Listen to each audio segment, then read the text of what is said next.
بسم الله الرحمن الرحيم. ألف لام ميم. ذلك الكتاب لا ريب فيه هدى للمتقين الذين يؤمنون بالغيب ويقيمون الصلاة ومما رزقناهم ينفقون والذين يؤمنون بما أنزل إليك وما أنزل من قبلك وبالآخرة هم يوقنون أولئك على هدى من ربهم وأولئك هم المفلحون. إن الذين كفروا سواء عليهم أأنذرتهم أم لم تنذرهم لا يؤمنون ختم الله على قلوبهم وعلى سمعهم وعلى أبصارهم غشاوة ولهم عذاب عظيم. ومن الناس من يقول آمنا بالله وباليوم الآخر وما هم بمؤمنين يخادعون الله والذين آمنوا وما يخدعون إلا أنفسهم وما يشعرون في قلوبهم مرض فزادهم الله مرضا ولهم عذاب أليم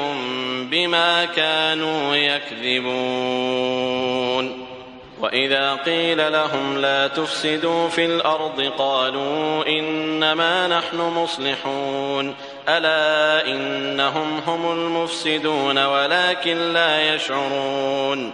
وإذا قيل لهم آمنوا كما آمن الناس قالوا أنؤمن كما آمن السفهاء ألا إنهم هم السفهاء ولكن لا يعلمون. وإذا لقوا الذين آمنوا قالوا آمنا وإذا خلوا إلى شياطينهم قالوا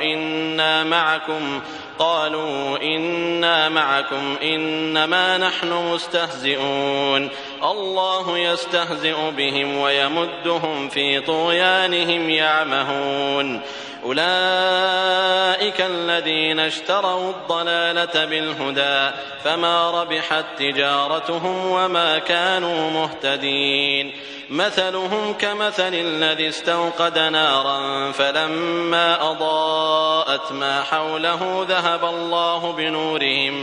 ذهب الله بنورهم وتركهم في ظلمات لا يبصرون صم بكم عمي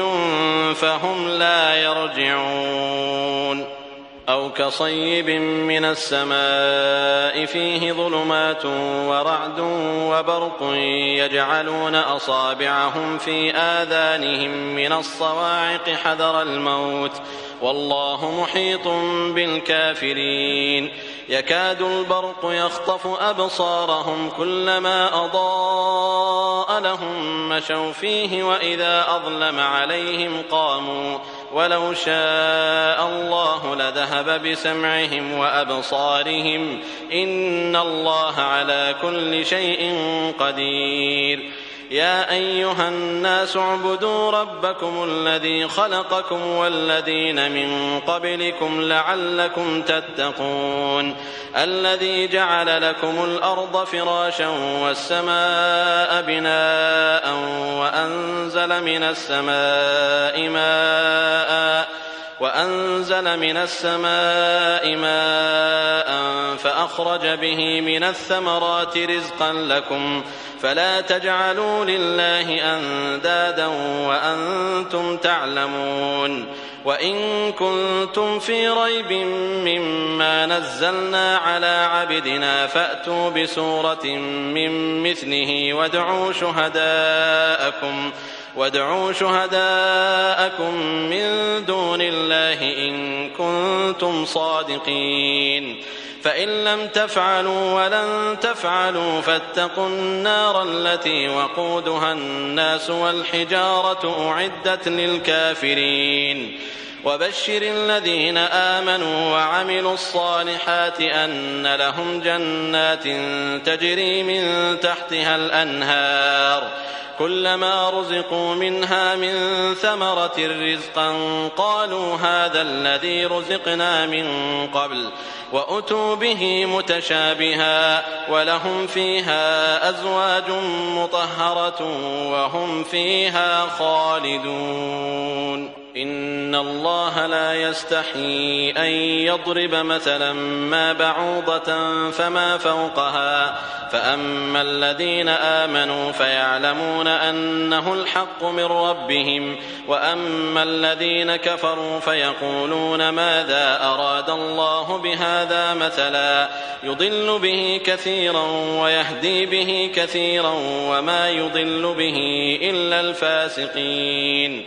الذين ينقضون عهد الله من بعد ميثاقه ويقطعون ما أمر الله به أن يوصل ويفسدون في الأرض أولئك هم الخاسرون كيف تكفرون بالله وكنتم أمواتا فأحياكم ثم يميتكم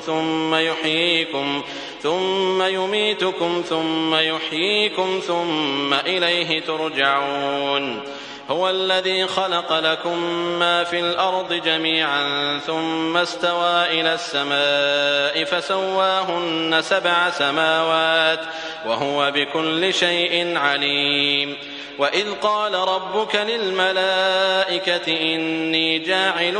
في الأرض خليفة قالوا أتجعل فيها من يفسد فيها ويسفك الدماء ونحن نسبح بحمدك ونقدس لك قال إني أعلم ما لا تعلمون وعلم آدم الأسماء كلها ثم عرضهم على الملائكة فقال أنبئوني بأسماء هؤلاء إن كنتم صادقين قالوا سبحانك لا علم لنا إلا ما علمتنا إنك أنت العليم الحكيم قال يا آدم أنبئهم بأسمائهم فلما أنبأهم بأسمائهم قال ألم أقل لكم إني أعلم غيب السماوات والأرض وأعلم ما تبدون وما كنتم تكتمون وإذ قلنا للملائكة اسجدوا لآدم فسجدوا إلا إبليس أبى واستكبر وكان من الكافرين وقلنا يا آدم اسكن أنت وزوجك الجنة وكلا منها رغدا حيث شئتما ولا تقربا هذه الشجرة فتكونا من الظالمين فأزلهما الشيطان عنها فأخرجهما مما كانا فيه وقلنا اهبطوا بعضكم لبعض عدو ولكم في الأرض مستقر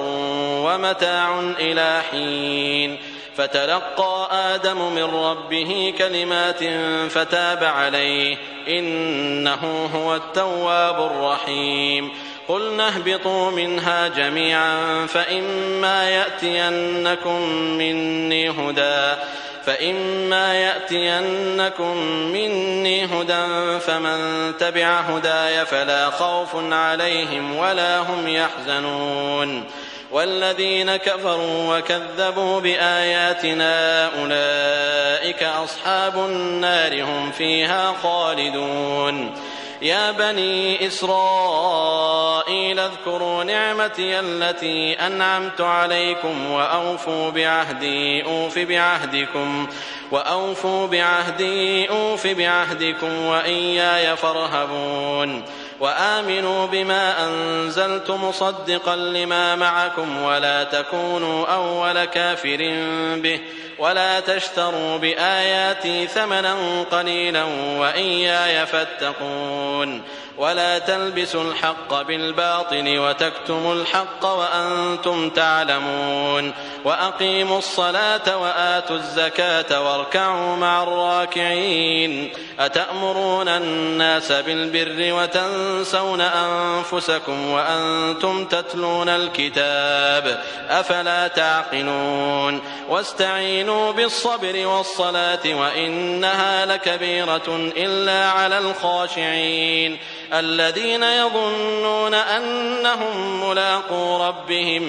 الذين يظنون أنهم ملاقو ربهم وأنهم إليه راجعون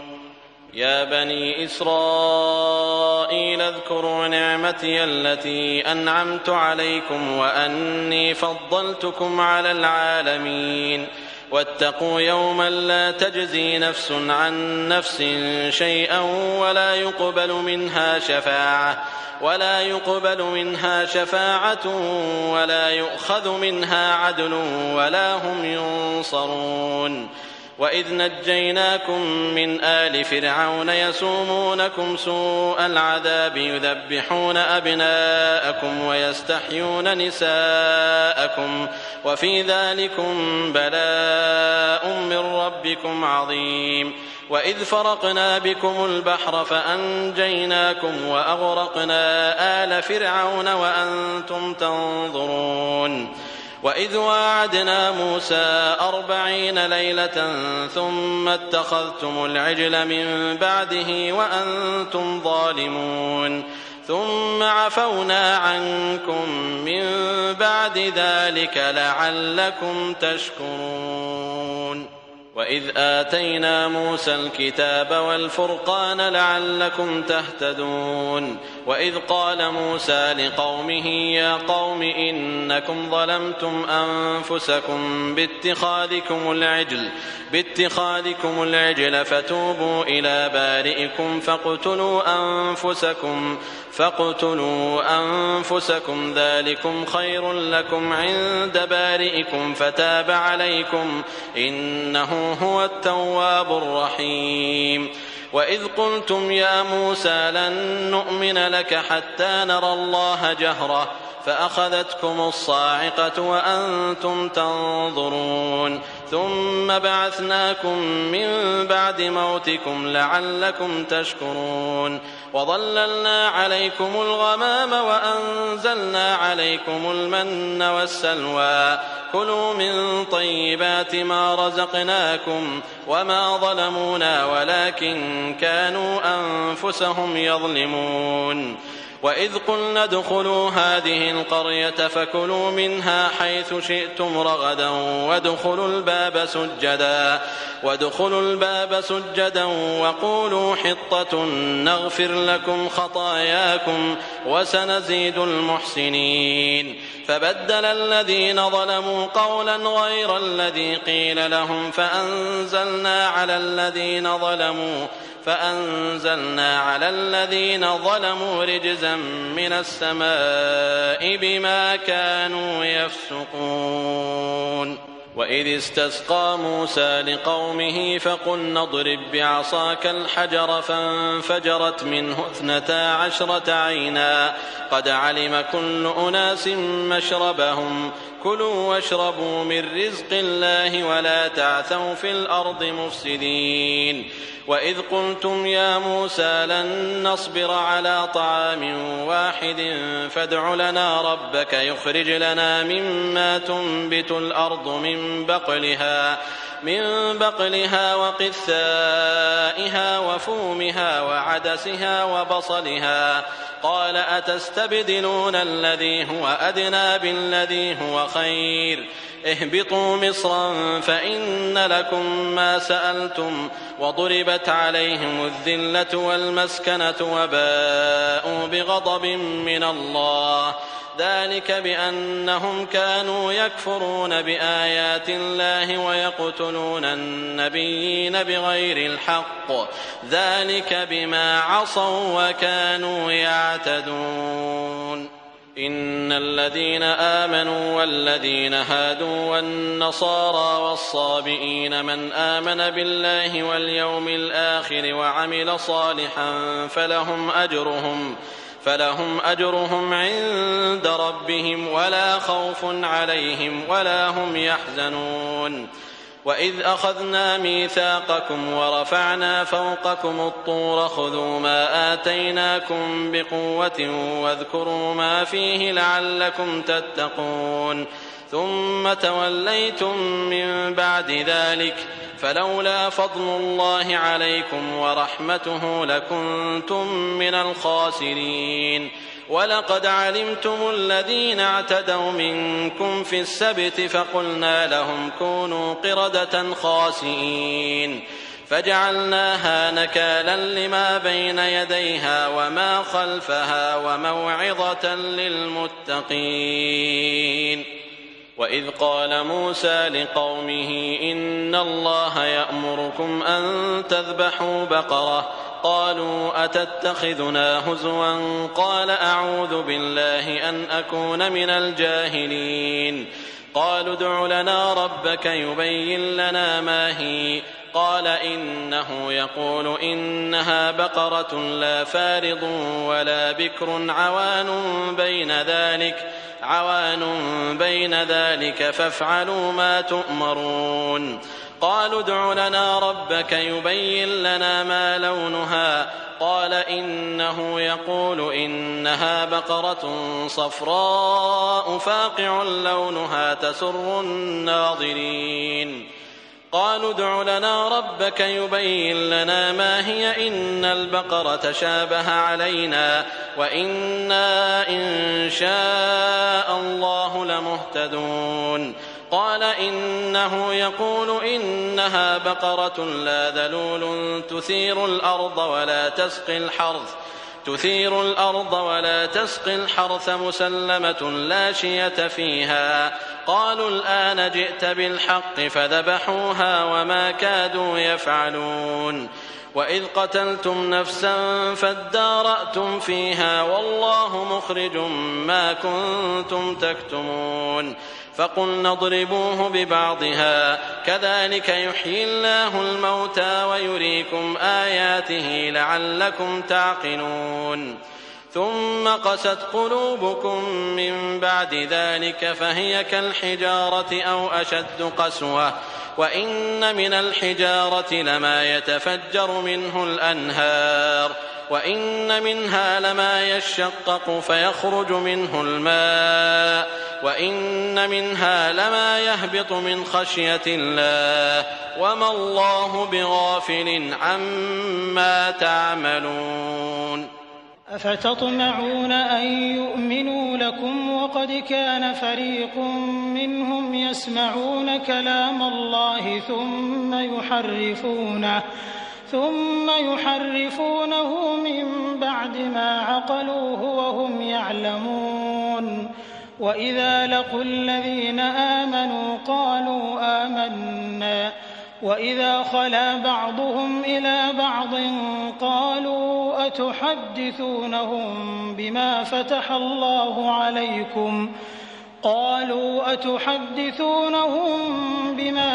الله عليكم ليحاجوكم به عند ربكم أفلا تعقلون. أولا يعلمون أن الله يعلم ما يسرون وما يعلنون. ومنهم أميون لا يعلمون الكتاب إلا أماني وإن هم إلا يظنون. فويل للذين يكتبون الكتاب بأيديهم ثم يقولون هذا من عند الله ليشتروا به ثمنا قليلا فويل لهم مما كتبت أيديهم وويل لهم مما يكسبون. وقالوا لن تمسنا النار إلا أياما معدودة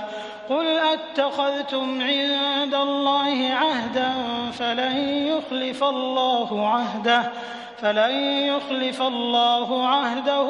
أم تقولون على الله ما لا تعلمون بلى من كسب سيئة وأحاطت به خطيئته فأولئك أصحاب النار هم فيها خالدون والذين آمنوا وعملوا الصالحات أولئك أصحاب الجنة هم فيها خالدون وإذ أخذنا ميثاق بني إسرائيل لا تعبدون إلا الله وبالوالدين إحسانا وذي القربى واليتامى والمساكين وقولوا للناس حسنا وأقيموا الصلاة وآتوا الزكاة ثم توليتم إلا قليلا منكم وأنتم معرضون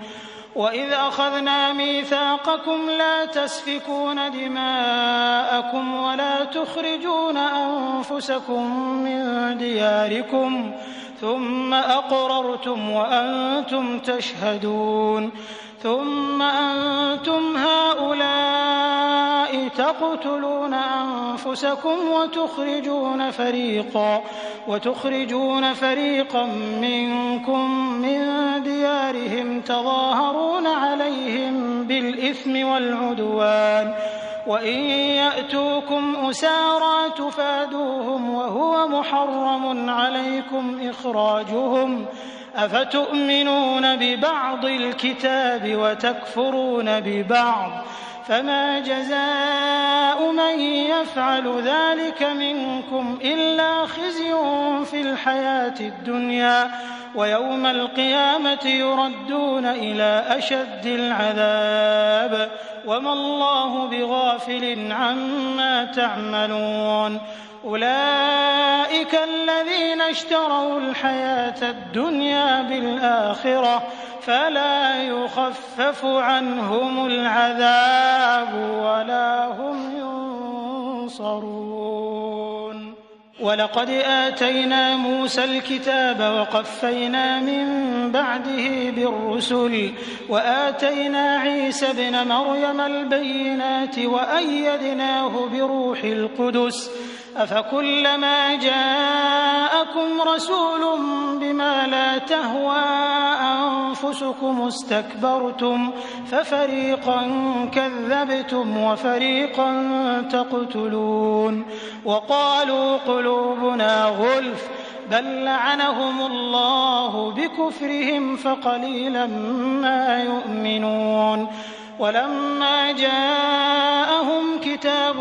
من عند الله مصدق لما معهم وكانوا من قبل يستفتحون على الذين كفروا فلما جاءهم ما عرفوا كفروا به فلعنة الله على الكافرين بئس ما اشتروا به أنفسهم أن يكفروا بما أنزل الله بغيا أن ينزل الله من فضله على من يشاء من عباده فباءوا بغضب على غضب وللكافرين عذاب مهين وإذا قيل لهم آمنوا بما أنزل الله قالوا نؤمن بما أنزل علينا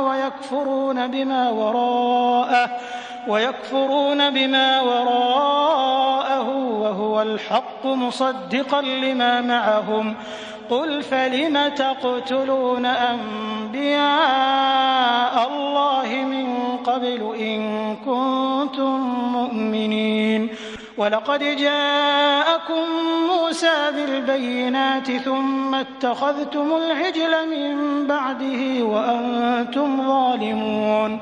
وإذ أخذنا ميثاقكم ورفعنا فوقكم الطور خذوا ما آتيناكم بقوة واسمعوا قالوا سمعنا وعصينا وأشربوا في قلوبهم العجل بكفرهم قل بئس ما يأمركم به إيمانكم إن كنتم مؤمنين قل إن كانت لكم الدار الآخرة عند الله خالصة من دون الناس فتمنوا الموت إن كنتم صادقين ولن يتمنوه أبدا بما قدمت أيديهم والله عليم بالظالمين ولتجدنهم أحرص الناس على حياة ومن الذين أشركوا يود أحدهم لو يعمر 1000 سنة وما هو بمزحزحه من العذاب أن يعمر والله بصير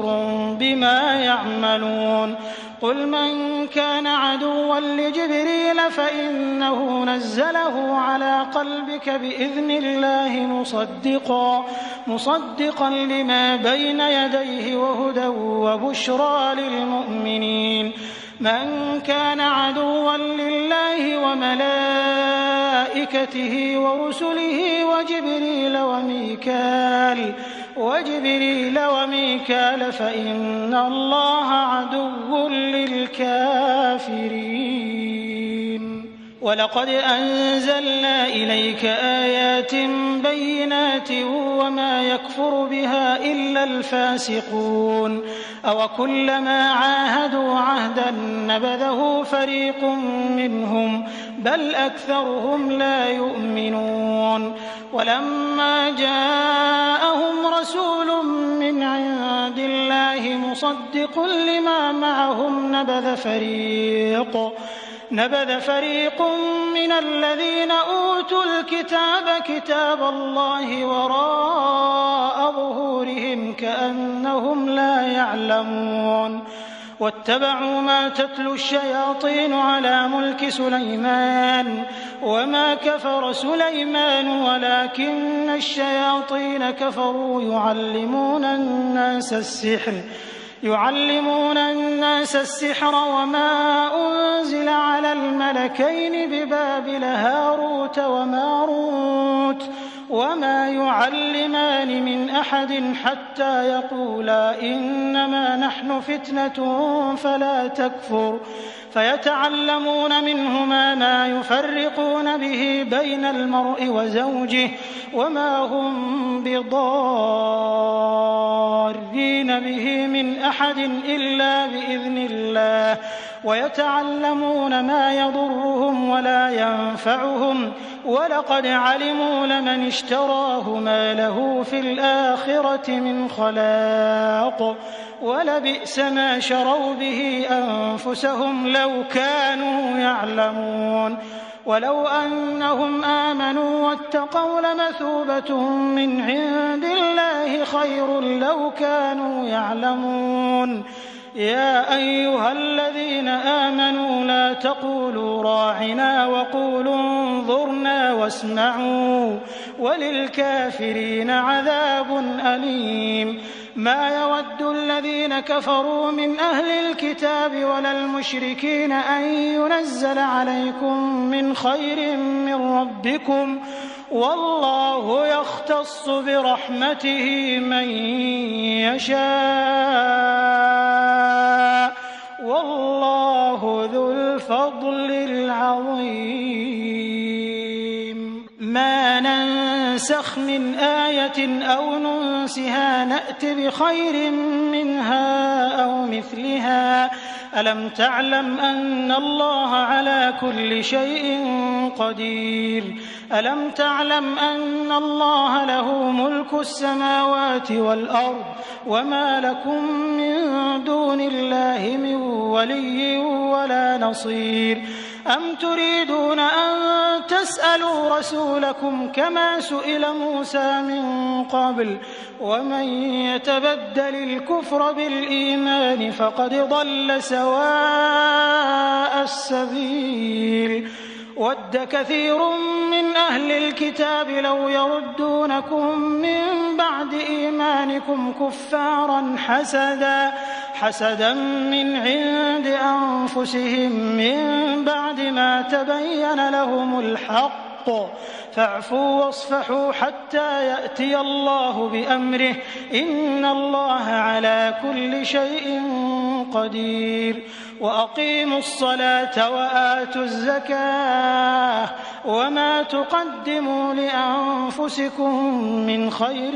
تجدوه عند الله إن الله بما تعملون بصير وقالوا لن يدخل الجنة إلا من كان هودا أو نصارى تلك أمانيهم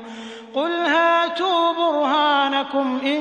كنتم صادقين بلى من أسلم وجهه لله وهو محسن فله أجره عند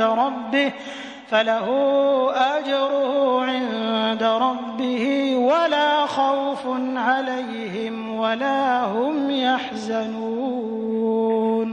وقالت اليهود ليست النصارى على شيء وقالت النصارى ليست اليهود على شيء وهم يتلون الكتاب كذلك قال الذين لا يعلمون مثل قولهم فالله يحكم بينهم يوم القيامة فيما كانوا فيه يختلفون ومن أظلم ممن منع مساجد الله أن يذكر فيها اسمه وسعى في خرابها أولئك ما كان لهم أن يدخلوها إلا خائفين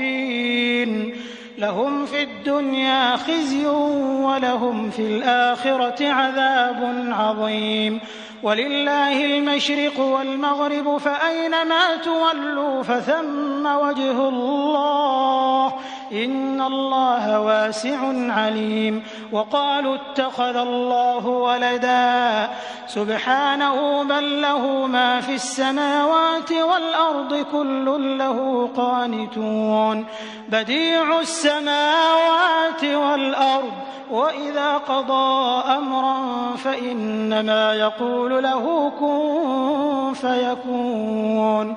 وقال الذين لا يعلمون لولا يكلمنا الله أو تأتينا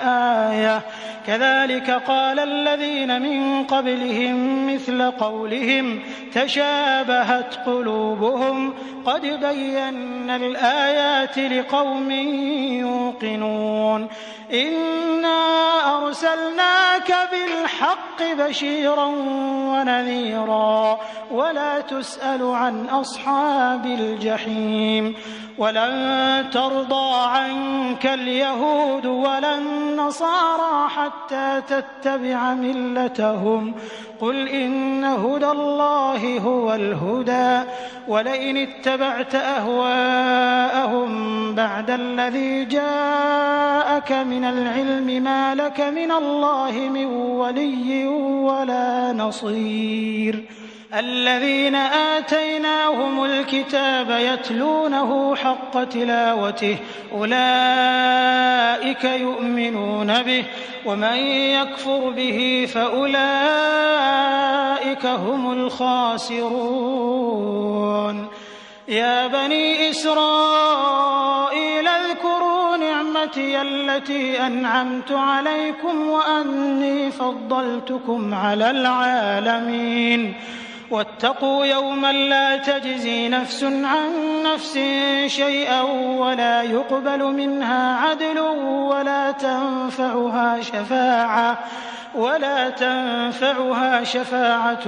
ولا هم ينصرون. وإذ ابتلى إبراهيم ربه بكلمات فأتمهن قال إني جاعلك للناس إماما قال ومن ذريتي قال لا ينال عهد الظالمين. وإذ جعلنا البيت مثابة للناس وأمنا واتخذوا من مقام إبراهيم مصلى وعهدنا إلى إبراهيم وإسماعيل أن طهرا بيتي للطائفين والعاكفين والركع السجود. وإذ قال إبراهيم رب اجعل هذا بلدا آمنا وارزق أهله من الثمرات من آمن منهم بالله واليوم الآخر قال ومن كفر فأمتعه قليلا ثم أضطره إلى عذاب النار وبئس المصير. وإذ يرفع إبراهيم القواعد من البيت وإسماعيل ربنا تقبل منا إنك أنت السميع العليم ربنا واجعلنا مسلمين لك ومن ذريتنا أمة مسلمة لك وأرنا مناسكنا وتب علينا إنك أنت التواب الرحيم. ربنا وابعث فيهم رسولا منهم يتلو عليهم آياتك ويعلمهم الكتاب والحكمة ويزكيهم إنك أنت العزيز الحكيم. ومن يرغب عن ملة إبراهيم إلا من سفه نفسه ولقد اصطفيناه في الدنيا وإنه في الآخرة لمن الصالحين. إذ قال له ربه أسلم قال أسلمت لرب العالمين. ووصى بها إبراهيم بنيه ويعقوب يا بني إن الله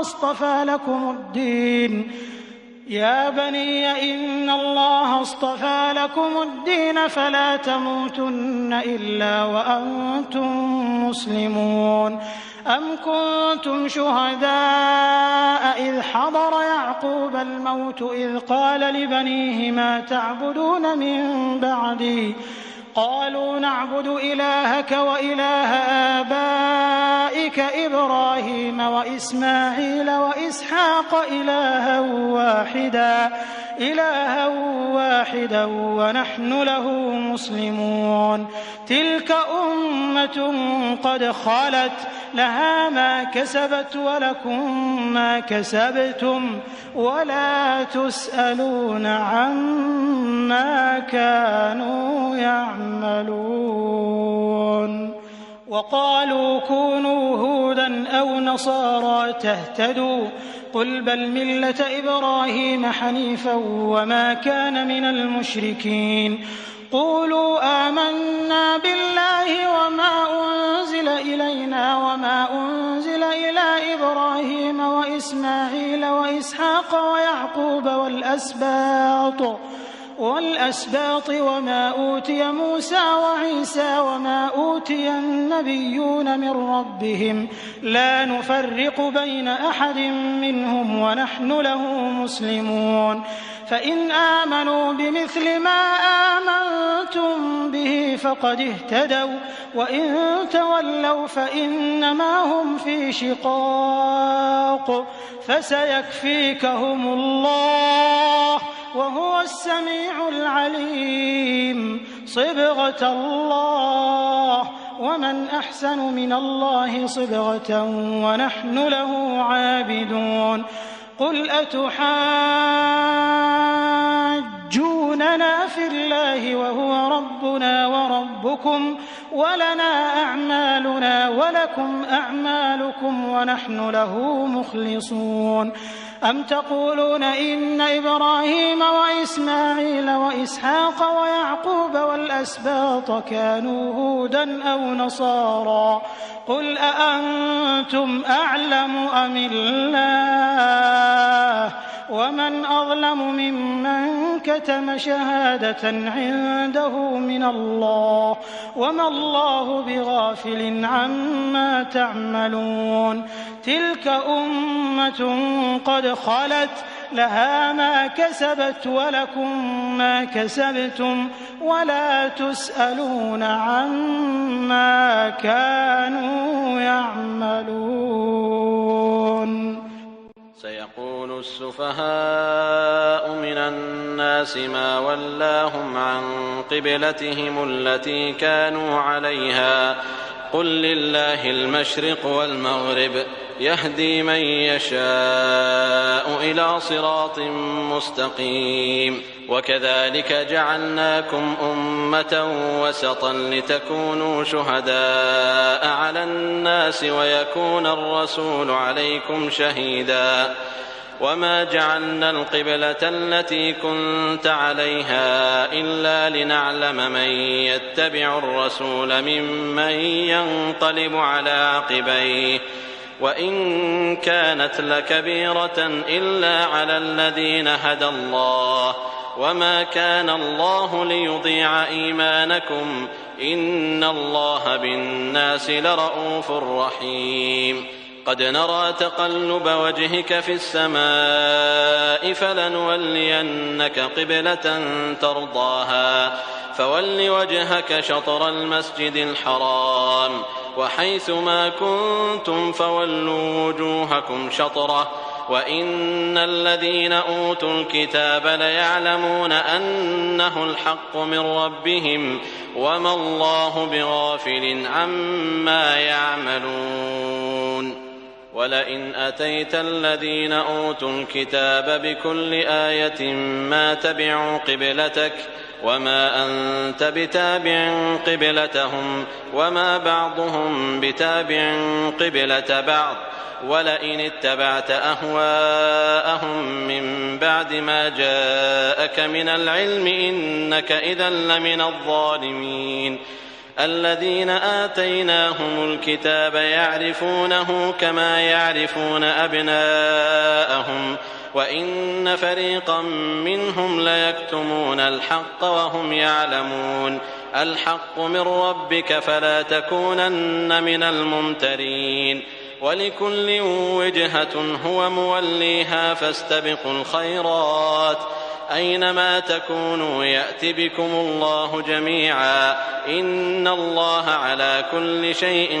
قدير ومن حيث خرجت فول وجهك شطر المسجد الحرام وإنه للحق من ربك وما الله بغافل عما تعملون ومن حيث خرجت فول وجهك شطر المسجد الحرام وحيث ما كنتم فولوا وجوهكم شطره لئلا يكون للناس عليكم حجة إلا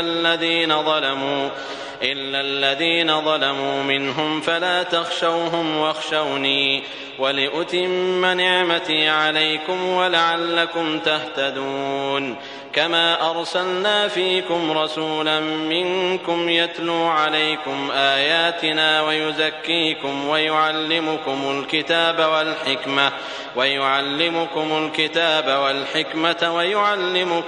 ما لم تكونوا تعلمون فاذكروني أذكركم واشكروا لي ولا تكفرون يا أيها الذين آمنوا استعينوا بالصبر والصلاة إن الله مع الصابرين ولا تقولوا لمن يقتل في سبيل الله أموات بل أحياء ولكن لا تشعرون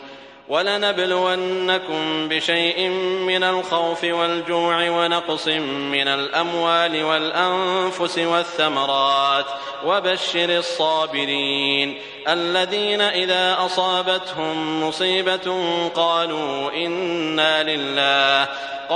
إنا لله وإنا إليه راجعون أولئك عليهم صلوات من ربهم ورحمة وأولئك هم المهتدون.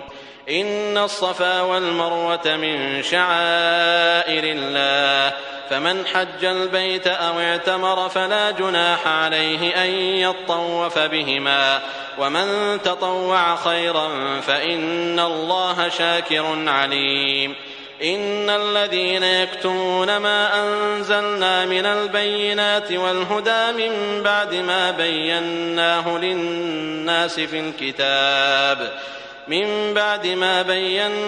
للناس في الكتاب أولئك يلعنهم الله ويلعنهم اللاعنون إلا الذين تابوا وأصلحوا وبينوا فأولئك أتوب عليهم وأنا التواب الرحيم. إن الذين كفروا وماتوا وهم كفار أولئك عليهم لعنة الله والملائكة والناس أجمعين خالدين فيها لا يخفف عنهم العذاب ولا هم ينظرون. وإلهكم إله واحد لا إله إلا هو الرحمن الرحيم. إن في خلق السماوات والأرض واختلاف الليل والنهار والفلك التي تجري في البحر بما ينفع الناس وما أنزل الله من السماء من ماء فأحيا به الأرض بعد موتها وبث فيها من كل دابة وتصريف الرياح والسحاب المسخر بين السماء والأرض لآيات لقوم يعقلون. ومن الناس من يتخذ من دون الله أندادا يحبونهم كحب الله والذين آمنوا أشد حبا لله ولو يرى الذين ظلموا إذ يرون العذاب أن القوة لله جميعا وأن الله شديد العذاب. إذ تبرأ الذين اتبعوا من الذين اتبعوا ورأوا العذاب وتقطعت بهم الأسباب. وقال الذين اتبعوا لو أن لنا كرة فنتبرأ منهم كما تبرأوا منا كذلك يريهم الله أعمالهم حسرات عليهم وما هم بخارجين من النار. يا أيها الناس كلوا مما في الأرض حلالا طيبا ولا تتبعوا خطوات الشيطان إنه لكم عدو مبين. إنما يأمركم بالسوء والفحشاء وأن تقولوا على الله ما لا تعلمون. وإذا قيل لهم اتبعوا ما أنزل الله قالوا بل نتبع ما ألفينا عليه آباءنا أولو كان آباؤهم لا يعقلون شيئا ولا يهتدون. ومثل الذين كفروا كمثل الذي ينعق بما لا يسمع إلا دعاء ونداء صم بكم عمي فهم لا يعقلون. يا أيها الذين آمنوا كلوا من طيبات ما رزقناكم واشكروا لله إن كنتم إياه تعبدون. إنما حرم عليكم الميتة والدم ولحم الخنزير وما أهل به لغير الله فمن اضطر غير باغ ولا عاد فلا إثم عليه إن الله غفور رحيم. إن الذين يكتمون ما أنزل الله من الكتاب ويشترون به ثمنا قليلا أولئك ما يأكلون في بطونهم إلا النار ولا يكلمهم الله يوم القيامة ولا يزكيهم ولهم عذاب أليم. أولئك الذين اشتروا الضلالة بالهدى والعذاب بالمغفرة فما أصبرهم على النار. ذلك بأن الله نزل الكتاب بالحق وإن الذين اختلفوا في الكتاب لفي شقاق بعيد ليس البر أن تولوا وجوهكم قبل المشرق والمغرب ولكن البر من آمن بالله واليوم الآخر والملائكة والكتاب والنبيين وآتى المال على حبه ذوي القربى واليتامى والمساكين وابن السبيل والسائلين وفي الرقاب وأقام الصلاة وآتى الزكاة والموفون بعهدهم إذا عاهدوا والصابرين في البأساء والضراء وحين البأس أولئك الذين صدقوا وأولئك هم المتقون. يا أيها الذين آمنوا كتب عليكم القصاص في القتلى الحر بالحر والعبد بالعبد والأنثى بالأنثى فمن عفي له من أخيه شيء فاتباع بالمعروف وأداء إليه بإحسان ذلك تخفيف من ربكم ورحمة فمن اعتدى بعد ذلك فله عذاب أليم. ولكم في القصاص حياة يا أولي الألباب لعلكم تتقون. كتب عليكم إذا حضر أحدكم الموت إن ترك خيرا الوصية للوالدين والأقربين بالمعروف حقا على المتقين. فمن بدله بعدما سمعه فإنما إثمه على الذين يبدلونه إن الله سميع عليم. فمن خاف من موص جنفا أو إثما فأصلح بينهم فلا إثم عليه إن الله غفور رحيم. يا أيها الذين آمنوا كتب عليكم الصيام كما كتب على الذين من قبلكم لعلكم تتقون أياما معدودات فمن كان منكم مريضا أو على سفر فعدة من أيام أخر وعلى الذين يطيقونه فدية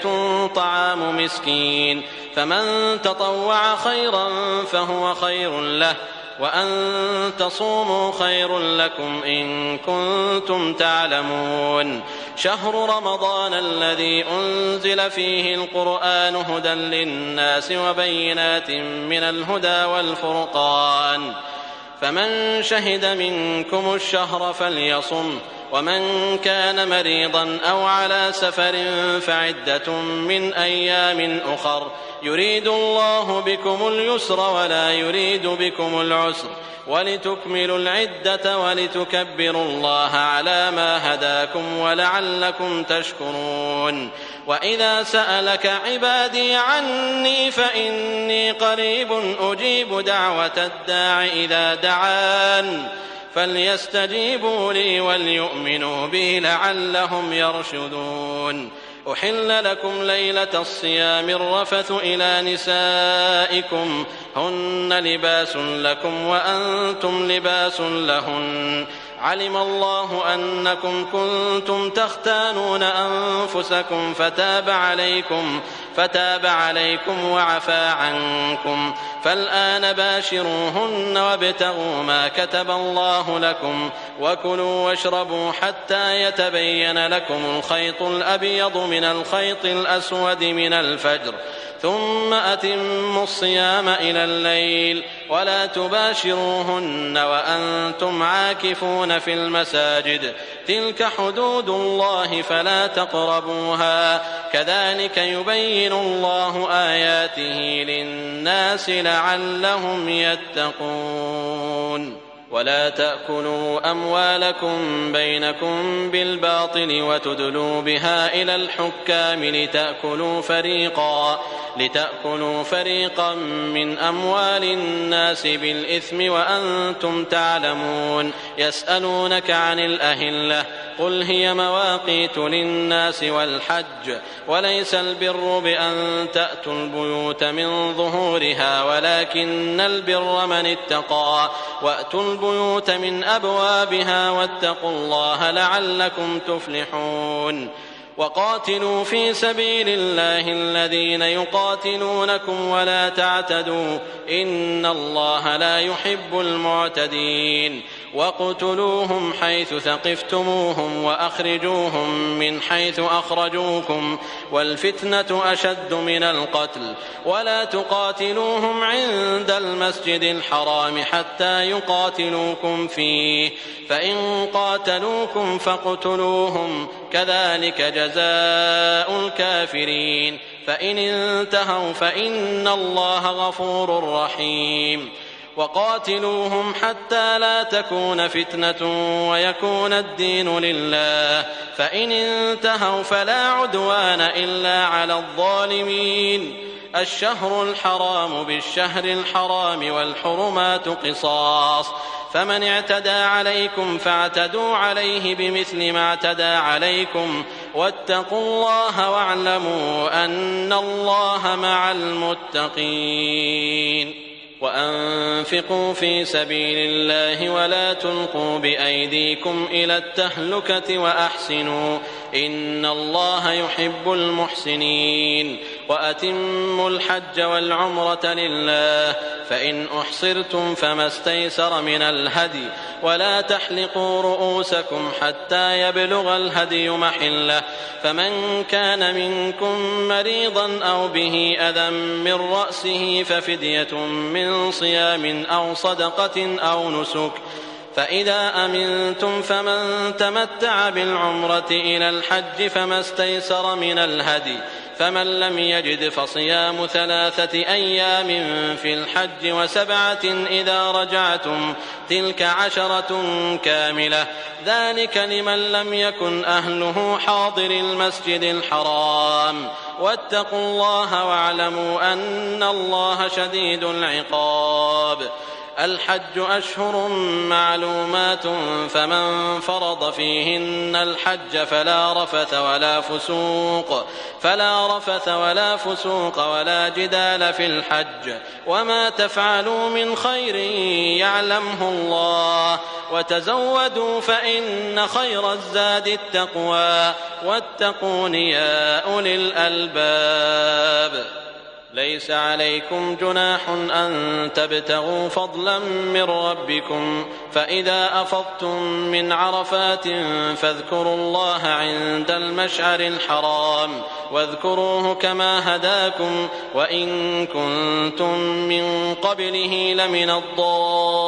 الضالين ثم أفيضوا من حيث أفاض الناس واستغفروا الله إن الله غفور رحيم فإذا قضيتم مناسككم فاذكروا الله كذكركم آباءكم أو أشد ذكرا فمن الناس من يقول ربنا آتنا في الدنيا وما له في الآخرة من خلاق ومنهم من يقول ربنا آتنا في الدنيا حسنة وفي الآخرة حسنة وقنا عذاب النار أولئك لهم نصيب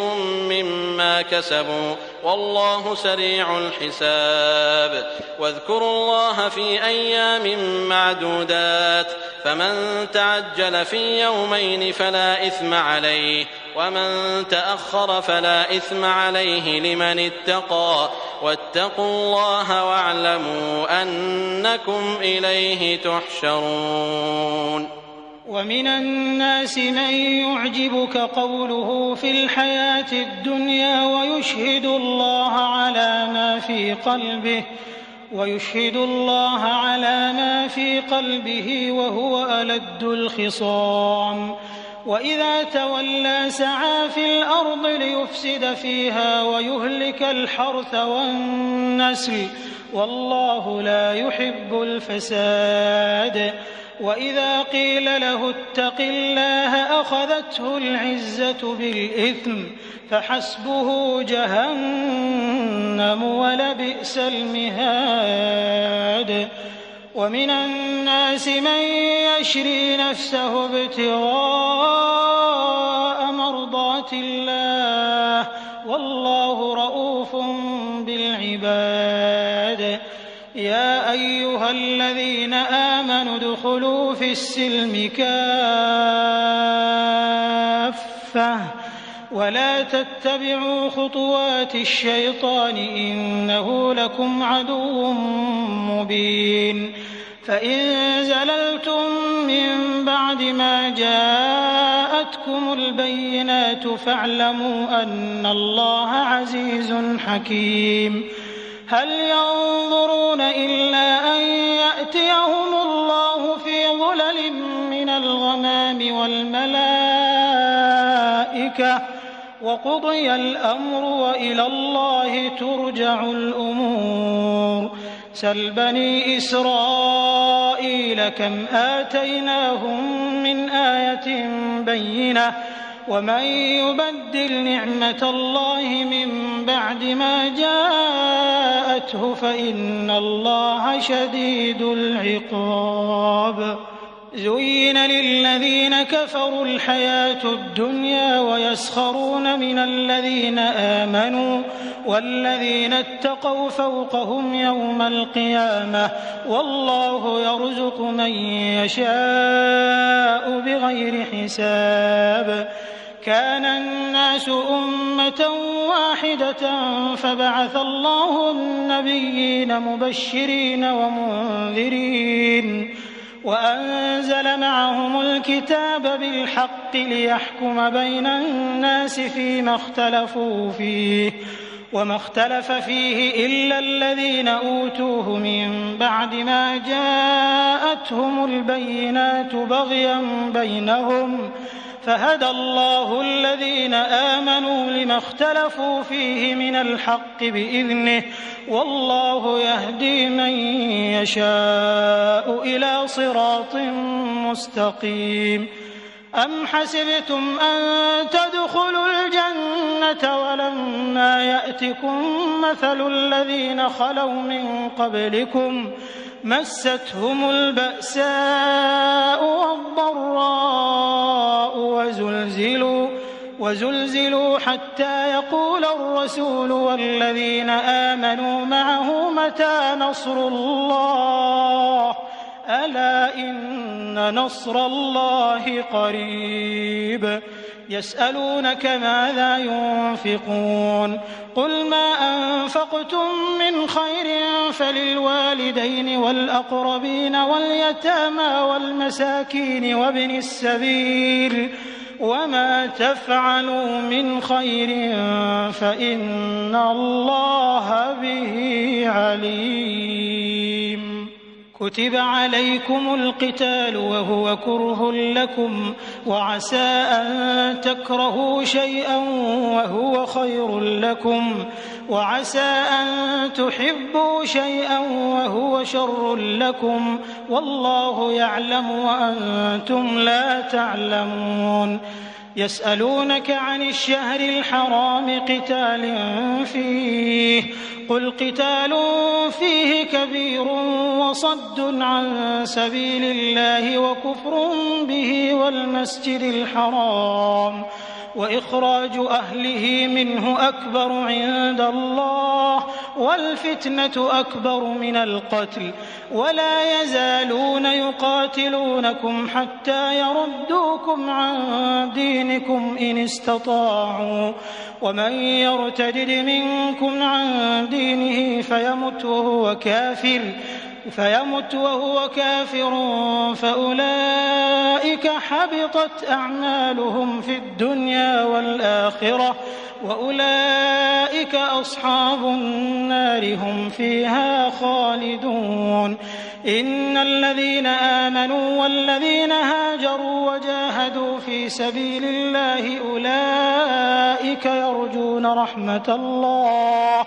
والله غفور رحيم. يسألونك عن الخمر والميسر قل فيهما إثم كبير ومنافع للناس وإثمهما أكبر من نفعهما ويسألونك ماذا ينفقون تعفون قل العفو كذلك يبين الله لكم الآيات لعلكم تتفكرون في الدنيا والآخرة ويسألونك عن اليتامى قل إصلاح لهم خير وإن تخالطوهم فإخوانكم والله يعلم المفسد من المصلح ولو شاء الله لأعنتكم إن الله عزيز حكيم ولا تنكحوا المشركات حتى يؤمنوا ولأمة مؤمنة خير من مشركة ولو أعجبتكم ولا تنكحوا المشركين حتى يؤمنوا ولعبد مؤمن خير من مشرك ولو أعجبكم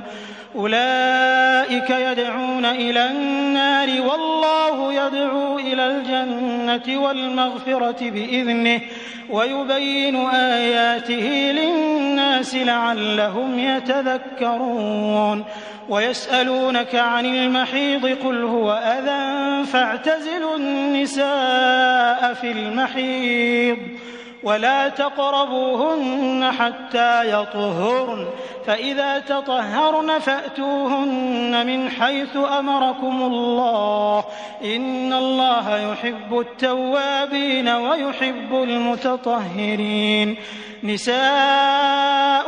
حرث لكم فأتوا حرثكم أنى شئتم وقدموا لأنفسكم واتقوا الله واعلموا أنكم ملاقوه وبشر المؤمنين ولا تجعلوا الله عرضة لأيمانكم أن تبروا وتتقوا وتصلحوا بين الناس والله سميع عليم لا يؤاخذكم الله باللغو في أيمانكم ولكن يؤاخذكم بما كسبت قلوبكم والله غفور حليم للذين يؤلون من نسائهم تربص 4 أشهر فإن فاءوا فإن الله غفور رحيم وإن عزموا الطلاق فإن الله سميع عليم والمطلقات يتربصن بأنفسهن 3 قروء ولا يحل لهن أن يكتمن ما خلق الله في أرحامهن إن كن يؤمن بالله واليوم الآخر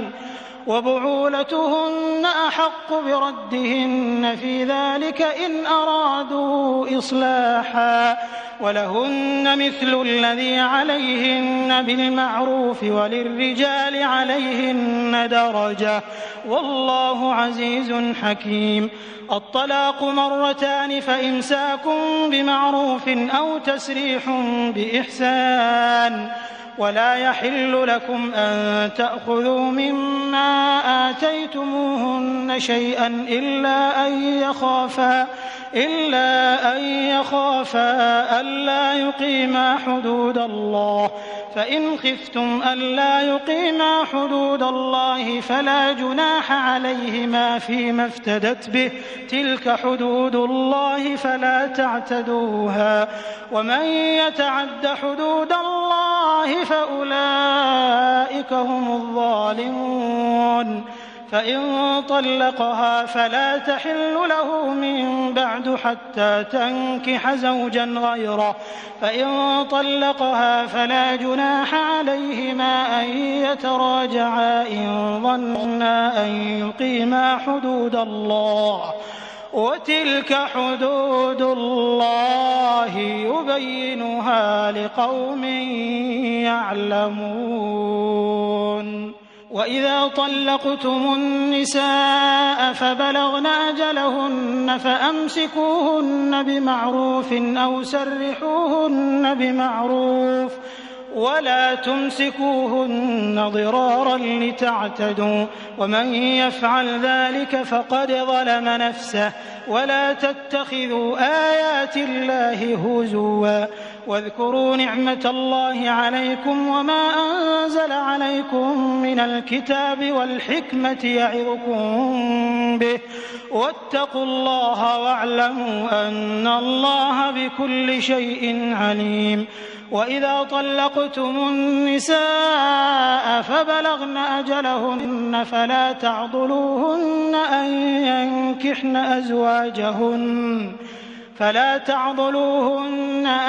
ينكحن أزواجهن إذا تراضوا بينهم بالمعروف، ذلك يوعظ به من كان منكم يؤمن بالله واليوم الآخر، ذلكم أزكى لكم وأطهر،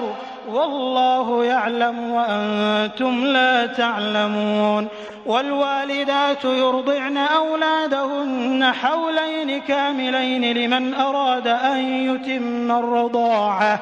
وعلى المولود له رزقهن وكسوتهن بالمعروف، لا تكلف نفس إلا وسعها، لا تضار والدة بولدها ولا مولود له بولده، وعلى الوارث مثل ذلك، فإن أرادا فصالا عن تراض منهما وتشاور فلا جناح عليهما، وإن أردتم أن تسترضعوا أولادكم فلا جناح عليكم إذا سلمتم ما آتيتم بالمعروف، واتقوا الله واعلموا أن الله بما تعملون بصير. والذين يتوفون منكم ويذرون أزواجا يتربصن بأنفسهن 4 أشهر و10، فإذا بلغن أجلهن فلا جناح عليكم فيما فعلن في أنفسهن بالمعروف، والله بما تعملون خبير. ولا جناح عليكم فيما عرضتم به من خطبة النساء أو أكننتم في أنفسكم، علم الله أنكم ستذكرونهن ولكن لا تواعدوهن سرا إلا أن تقولوا قولا معروفا، ولا تعزموا عقدة النكاح حتى يبلغ الكتاب أجله، واعلموا أن الله يعلم ما في أنفسكم فاحذروه، واعلموا أن الله غفور حليم. لا جناح عليكم إن طلقتم النساء ما لم تمسوهن أو تفرضوا لهن فريضة، ومتعوهن على الموسع قدره وعلى المقتر قدره متاعا بالمعروف حقا على المحسنين. وإن طلقتموهن من قبل أن تمسوهن وقد فرضتم لهن فريضة فنصف ما فرضتم إلا أن يعفون أو يعفو الذي بيده عقدة النكاح، وأن تعفوا أقرب للتقوى، ولا تنسوا الفضل بينكم، إن الله بما تعملون بصير. حافظوا على الصلوات والصلاة الوسطى وقوموا لله قانتين، فإن خفتم فرجالا أو ركبانا، فإذا أمنتم فاذكروا الله كما علمكم ما لم تكونوا تعلمون. والذين يتوفون منكم ويذرون أزواجا وصية لأزواجهم متاعا إلى الحول غير إخراج، فإن خرجن فلا جناح عليكم فيما فعلن في أنفسهن من معروف، والله عزيز حكيم. وللمطلقات متاع بالمعروف حقا على المتقين كذلك يبين الله لكم آياته لعلكم تعقلون. ألم تر إلى الذين خرجوا من ديارهم وهم ألوف حذر الموت فقال لهم الله موتوا ثم أحياهم إن الله لذو فضل على الناس ولكن أكثر الناس لا يشكرون. وقاتلوا في سبيل الله واعلموا أن الله سميع عليم. من ذا الذي يقرض الله قرضا حسنا فيضاعفه له أضعافا كثيرة والله يقبض ويبسط وإليه ترجعون.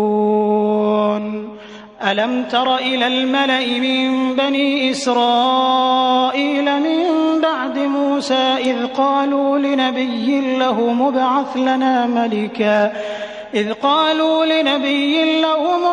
لنا ملكا نقاتل في سبيل الله قال هل عسيتم إن كتب عليكم القتال ألا تقاتلوا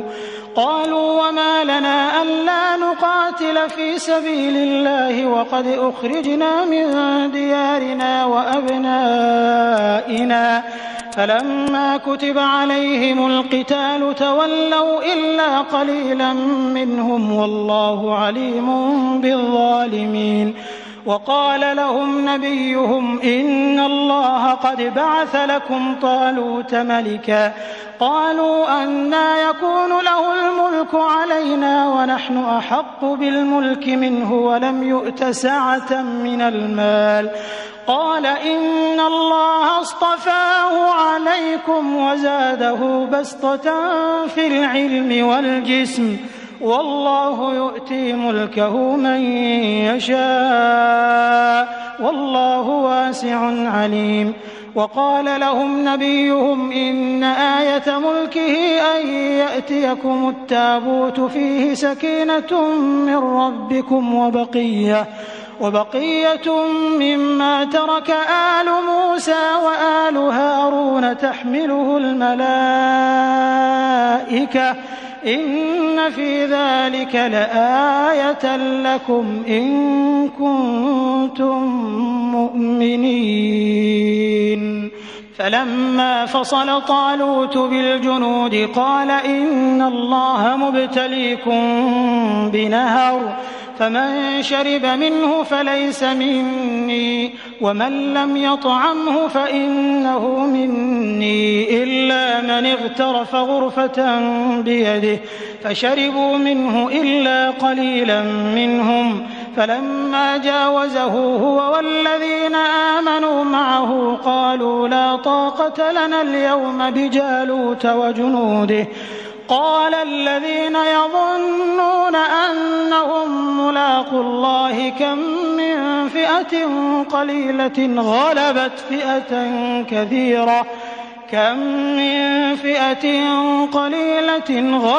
فئة كثيرة بإذن الله والله مع الصابرين. ولما برزوا لجالوت وجنوده قالوا ربنا أفرغ علينا صبرا وثبت أقدامنا وانصرنا على القوم الكافرين فهزموهم بإذن الله. وقتل داود جالوت وآتاه الله الملك والحكمة وعلمه مما يشاء ولولا دفع الله الناس بعضهم ببعض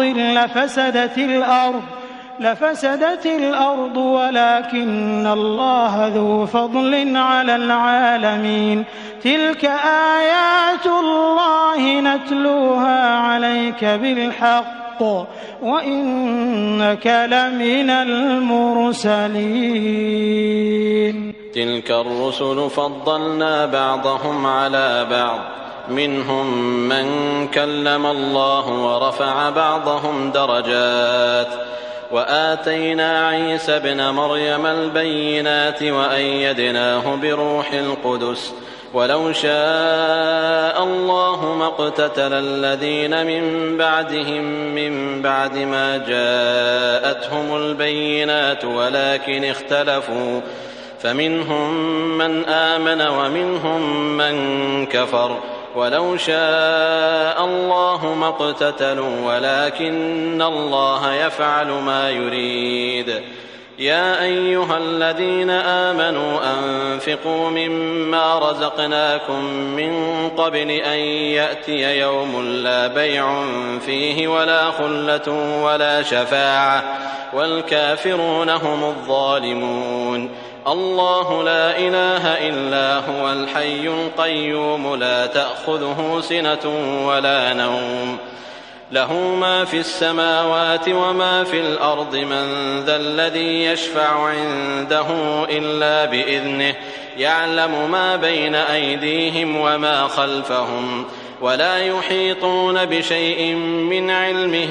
إلا بما شاء وسع كرسيه السماوات والأرض ولا يؤوده حفظهما وهو العلي العظيم. لا إكراه في الدين قد تبين الرشد من الغي فمن يكفر بالطاغوت ويؤمن بالله فقد استمسك بالعروة الوثقى لا انفصام لها والله سميع عليم. الله ولي الذين آمنوا يخرجهم من الظلمات إلى النور والذين كفروا أولياؤهم الطاغوت يخرجونهم من النور إلى الظلمات أولئك أصحاب النار هم فيها خالدون. ألم تر إلى الذي حاج إبراهيم في ربه أن آتاه الله الملك إذ قال إبراهيم ربي الذي يحيي ويميت قال أنا أحيي وأميت قال إبراهيم فإن الله يأتي بالشمس من المشرق فأت بها من المغرب فبهت الذي كفر والله لا يهدي القوم الظالمين. أو كالذي مر على قرية وهي خاوية على عروشها قال أنى يحيي هذه الله بعد موتها فأماته الله 100 عام ثم بعثه قال كم لبثت قال لبثت يوما أو بعض يوم قال بل لبثت 100 عام فانظر إلى طعامك وشرابك لم يتسنه وانظر إلى حمارك ولنجعلك آية للناس وانظر إلى العظام كيف ننشزها ثم نكسوها لحما فلما تبين له قال أعلم أن الله على كل شيء قدير. وإذ قال إبراهيم رب أرني كيف تحيي الموتى قال أولم تؤمن قال بلى ولكن ليطمئن قلبي قال فخذ 4 من الطير فصرهن إليك ثم اجعل على كل جبل منهن جزءا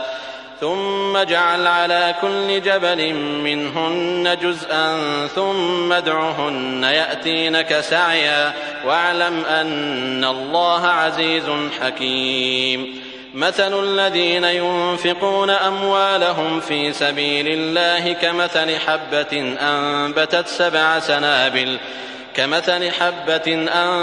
7 سنابل في كل سنبلة 100 حبة والله يضاعف لمن يشاء والله واسع عليم. الذين ينفقون أموالهم في سبيل الله ثم لا يتبعون ما أنفقوا منا ولا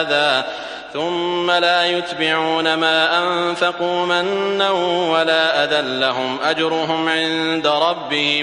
لهم أجرهم عند ربهم ولا خوف عليهم ولا هم يحزنون. قول معروف ومغفرة خير من صدقة يتبعها أذى والله غني حليم. يا أيها الذين آمنوا لا تبطلوا صدقاتكم بالمن والأذى كالذي ينفق ماله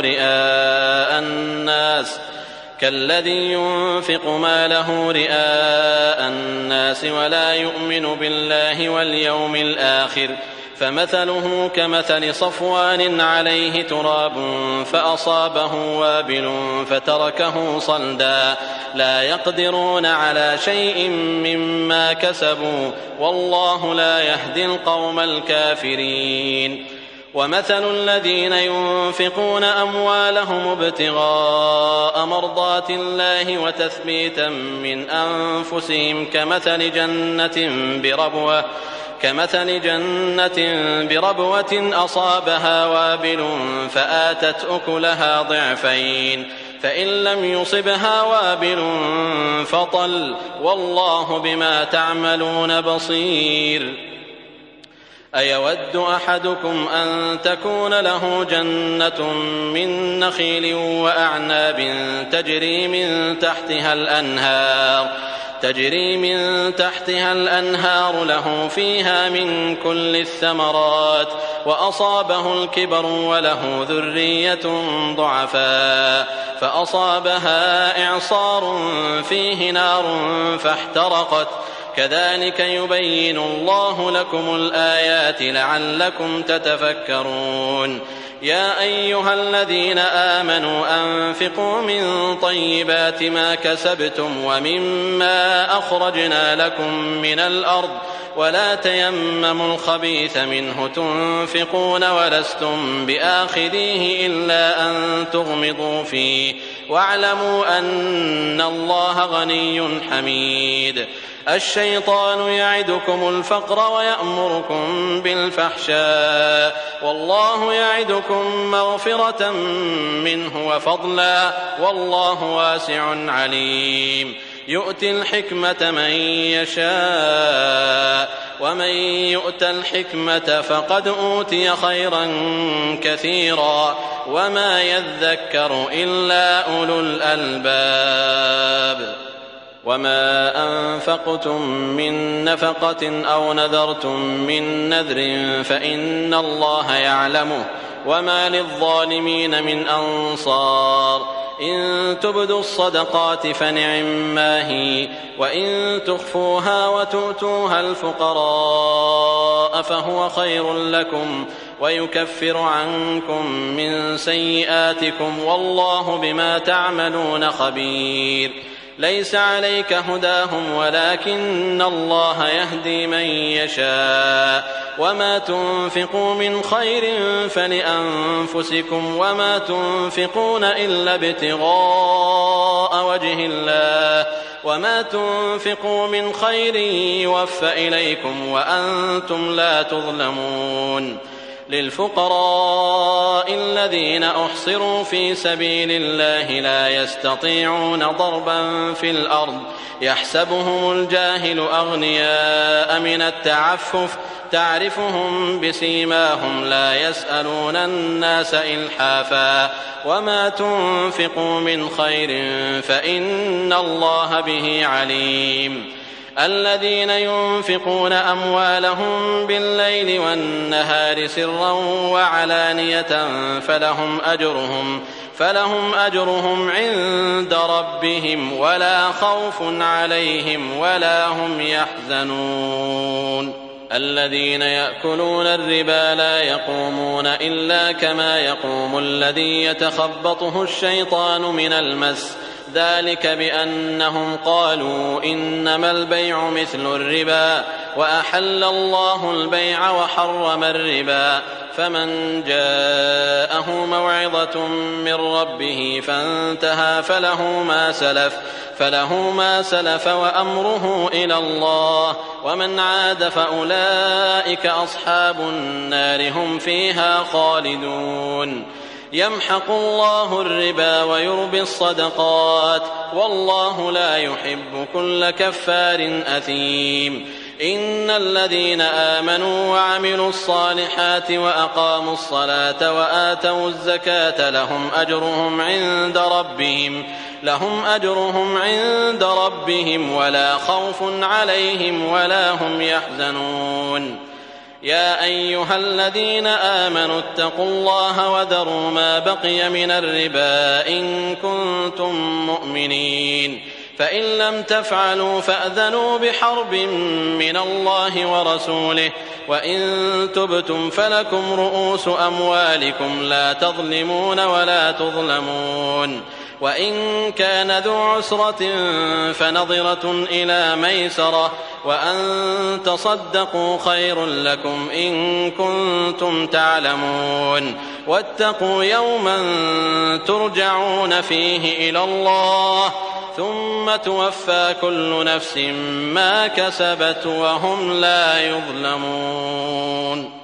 يا أيها الذين آمنوا إذا تداينتم بدين إلى أجل مسمى فاكتبوه، وليكتب بينكم كاتب بالعدل، ولا يأب كاتب أن يكتب كما علمه الله، فليكتب وليملل الذي عليه الحق وليتق الله ربه ولا يبخس منه شيئا، فإن كان الذي عليه الحق سفيها أو ضعيفا أو لا يستطيع أن يمل هو فليملل وليه بالعدل، واستشهدوا شهيدين من رجالكم، فإن لم يكونا رجلين فرجل وامرأتان ممن ترضون من الشهداء أن تضل إحداهما فتذكر إحداهما الأخرى، ولا يأبى الشهداء إذا ما دعوا، ولا تسأموا أن تكتبوه صغيرا أو كبيرا إلى أجله، ذلكم أقسط عند الله وأقوم للشهادة وأدنى ألا ترتابوا، إلا أن تكون تجارة حاضرة تديرونها بينكم فليس عليكم جناح ألا تكتبوها، وأشهدوا إذا تبايعتم، ولا يضار كاتب ولا شهيد، وإن تفعلوا فإنه فسوق بكم، واتقوا الله ويعلمكم الله والله بكل شيء عليم. وإن كنتم على سفر ولم تجدوا كاتبا فرهان مقبوضة، فإن أمن بعضكم بعضا فليؤدي الذي اؤتمن أمانته وليتق الله ربه ولا تكتموا الشهادة، ومن يكتمها فإنه آثم